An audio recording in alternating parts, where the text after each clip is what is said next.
পাইলেন না।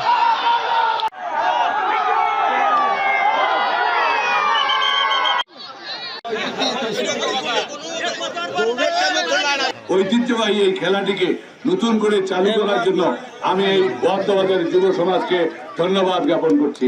সাথে সাথে বলতে চাই, আমরা এই যুব সমাজকে বলবো প্রতি বছর যাতে আপনারা এই খেলাটি চালু রাখতে পারেন, সেজন্য আমাদের সাথে যোগাযোগ করলে অবশ্যই আমাদের পক্ষ থেকে আমি সর্বাত্মক সহযোগিতা করবো ইনশাআল্লাহ। সেই সাথে সময় অত্যন্ত অত্যাসন্ন, আমি চেয়ারম্যানকে অনুরোধ করতেছি সভাপতি হিসেবে এই খেলার শুভ উদ্বোধন ঘোষণা করার জন্য। আজকের খেলার শুভ উদ্বোধন ঘোষণা করা হলো। সবাইকে ধন্যবাদ।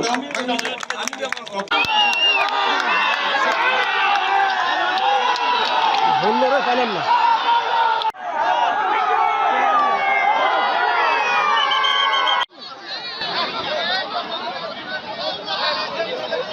কমিটি কোনোভাবেই নেবে না। আপনার